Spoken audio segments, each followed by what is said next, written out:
Communities that feel younger.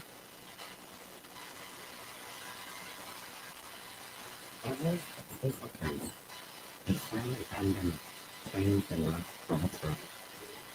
Cancer culture is having a devastating global impact on health and livelihoods. Islamic news is at the forefront, providing daily water to vulnerable communities around the world. Maternal approach to sustainable water solutions enable families not just to survive, but to thrive, ensuring they stay healthy and safe. Dear water, dear life, for this family.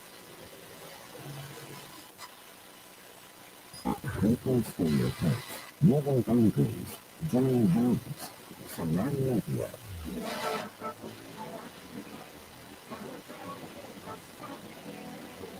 Communities that feel younger.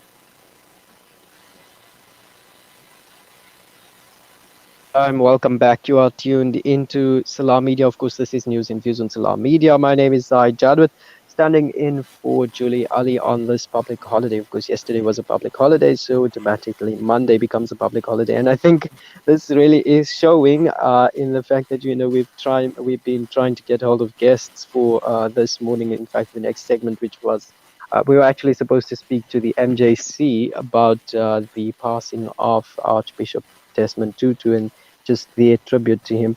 But unfortunately, we seem to be having difficulty connecting with him. Malana Abdul-Khaliq Allie was actually supposed to speak to us, but apparently that's not working. So, I mean, I think the country is mourning, and so too is the rest of the world. Now, the anti-apartheid veterans' funeral is set to take place in Cape Town on the 1st of January, so New Year's Day. But of course, the plans for this, as they say, are still in their infancy. World leaders, in the meantime, have been paying tribute to the anti-apartheid veteran. He passed away at the age of 90 at the Oasis Frail Care Center on Boxing Day yesterday. So a week of memorial services has been planned to pay tribute to Archbishop Desmond Tutu. And of course, the funeral plans still in their infancy, but at this stage, what we're hearing is that it's set to take place on the 1st of January. And that's according to a statement from the Archbishop Tutu IP Trust and the Desmond and Leah Tutu Legacy Foundation.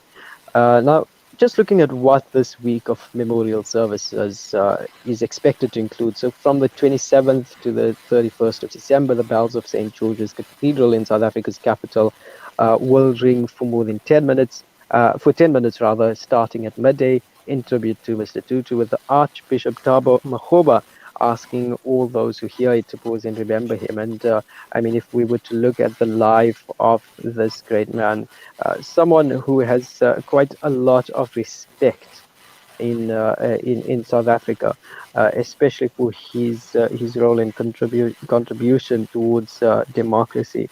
A really respectable man, and I think that really is quite appropriately reflected in the tributes that have been pouring in, and the many stories and anecdotes that have been people have been speaking about in since his passing.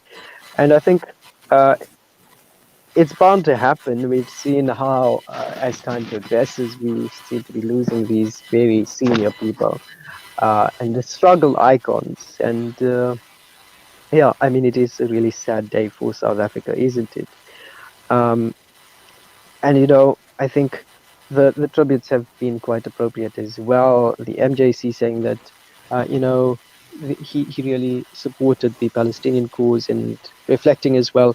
I think was it yesterday, Malana Abdul-Khaliq Allie was speaking about how Archbishop Desmond Tutu especially helped Muslims as well. So although he was from the Christian faith, he did touch people from beyond the boundaries and beyond the boundaries of his faith, and reached out to others, those even though they did not actually share the very same principles as he did.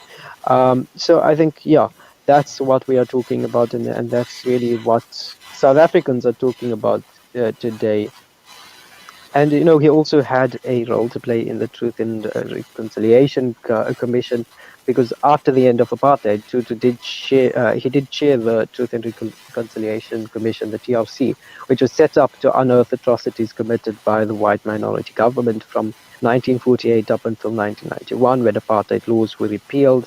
And those hearings, of course, which formally began in 1996, ended with many apartheid regime leaders walking away with blanket amnesty, a historical fact that has now sparked debates about how the Archbishop should be remembered. And but yeah, I think let's not go into those um, just yet. Let's not get too controversial, because, of course, somebody has passed away, and of course, there is a family and there are friends in mourning. There's much more a country as well that is in mourning at this period. And I think, yeah, that's the life of Desmond Tutu. He was born on the 7th of October 1931 in Klerksdorp, and he was a South African Anglican bishop, a theologian, known for his work as an anti-apartheid and human rights activist. He was the Bishop of Johannesburg from 1985 until 1986, and then the Archbishop of Cape Town from 1986 to 1996. In both cases, in fact, he was the first Black African to hold the position.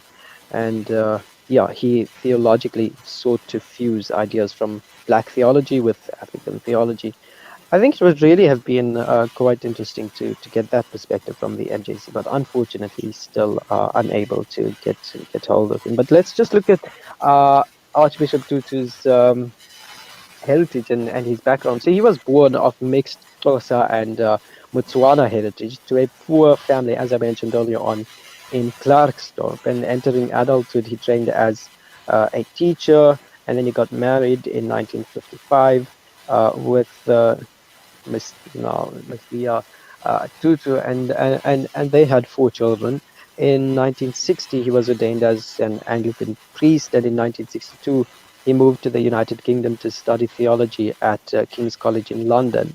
In 1966, though, he returned to Africa, teaching at the Federal Theological Seminary in South Africa, then the University of Botswana, Lesotho, as well as Swaziland. And in 1972, he became the Theological Education Fund's Director for Africa, which is, of course, a position based in London. So a lot of work, and we haven't really touched much on the anti-apartheid work of this really great man. But I think we're going to have to now take an ad break.